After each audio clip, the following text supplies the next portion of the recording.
Ini satu dasar yang menyusahkan anak muda. Pemuda Amanah Nasional menyelar dasar baharu kerajaan yang mewajibkan penghantar P-Hailing memiliki lesen penghantar barangan atau Goods Driving Licence GDL.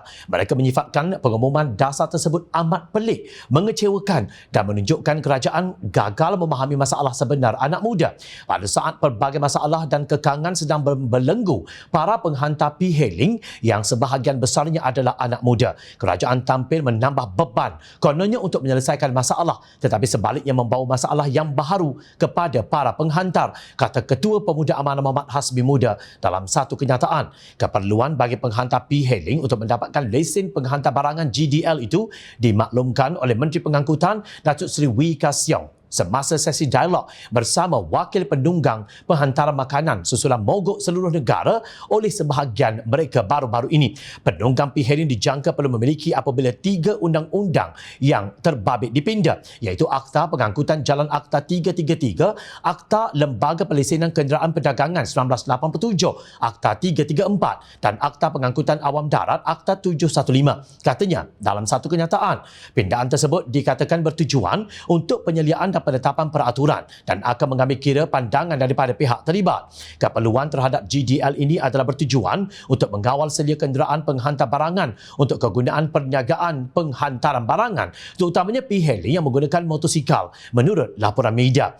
Bagaimanapun, Muhammad Hasbi berpandangan sektor ekonomi gig P-Hailing adalah sebuah industri pekerjaan bebas dan fleksibel. Kerajaan tidak perlu merumitkan nature kerja mereka dengan pelbagai birokrasi. Apatah lagi keperluan memiliki lesen GDL langsung tidak ada kaitan dengan tugasan mereka, memandangkan mereka tidak perlu mengendalikan penghantaran barangan dalam jumlah yang besar seperti pemandu lori dan sebagainya, katanya. Beliau menegaskan kerajaan sepatutnya fokus masalah sebenar untuk membantu para penghantar P-Hailing agar mereka dapat terus bertahan. Justru syarat wajib untuk memiliki lesen GDL sepatutnya dimansuhkan, tegasnya. Sebaliknya, Pemuda Amanah Nasional menggesa kerajaan mengiktiraf setiap penghantar yang terlibat dalam P-Hailing sebagai pekerja dan mendapat perlindungan di bawah Akta Kerja 1955 dan akta-akta yang berkaitan. Menjelang pembentangan belanjawan 2023, sedikit masa lagi kami juga berharap agar ada peruntukan khusus untuk kebajikan para penghantar P-Hailing. Misalnya, memberikan insentif tertentu kepada syarikat penyedia perkhidmatan yang mencarumkan para penghantar dalam perlindungan sosial, terutamanya Perkeso dan KWSP. Kerajaan sepatutnya memudahkan dan bukannya membebankan serta menghampakan para penghantar yang mencari sesuap nasi untuk keluarga mereka, tegas Hasbi. Carian jom China mendapati kos untuk mendapatkan lesen GDL ialah RM20 dan sah untuk setahun.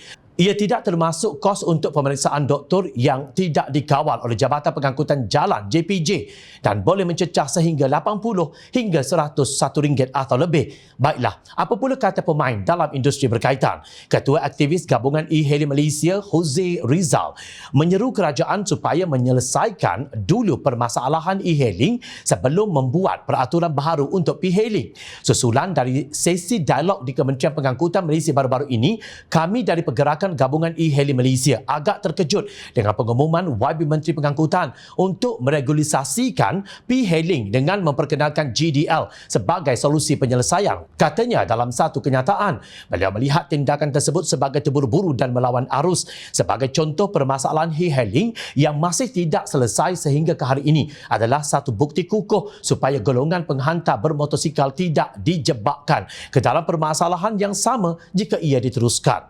Tahap perkhidmatan di setiap agensi berkait Kementerian Pengangkutan harus dipersiap siaga dan diperkemas dengan arus kemodenan dahulu sebelum ingin melaksanakan sesuatu tanggungjawab baharu, tegasnya. Sementara itu, Ketua Aktivis Pengangkutan Darat Malaysia Kamaruddin Hussein pula mendakwa usaha itu hanya terarah kepada penjanaan kewangan hasil bayaran GDL sahaja.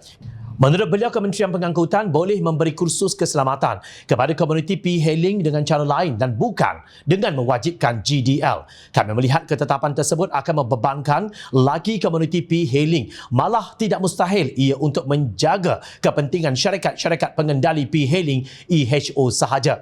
Kami tidak mahu situasi sama berlaku ke atas komuniti e-hailing di mana lesen tersebut kini boleh disifatkan sebagai tidak ada kualiti dan hanya untuk menyumbang kepada keberhasilan negara. Katanya, menerusi kenyataan akhbar lapor beberapa media, ini adalah isu survival pencari nafkah keluarga yang seharusnya diteliti dengan penuh keinsafan oleh Kabinet Keluarga Malaysia, Datuk Seri Ismail Sabri Yaakob. Adakah Menteri Pengangkutan tidak sependirian dengan Perdana Menteri Tebuk Atap 2.0 yang kini melaungkan dan mempromosikan keluarga Malaysia?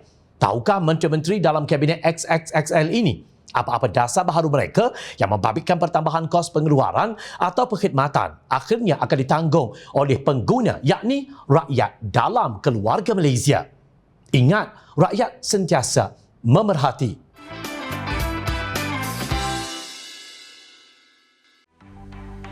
Mencari maklumat dan berita politik yang bebas, kupasan yang tepat, panas. Dapatkannya secara eksklusif hanya di Jom Channel. Komitmen kami, pentasan berita Isnin hingga Jumaat. Berbicara dan isu semasa, kami garapkan secara langsung. Panel-panel berkaliber dan profesional. Interaktif, pandangan anda kami raikan. Jangan lupa bersama kami di setiap hujung minggu dalam edisi khas mingguan. Jom Channel, moving forward, sharing a new experience.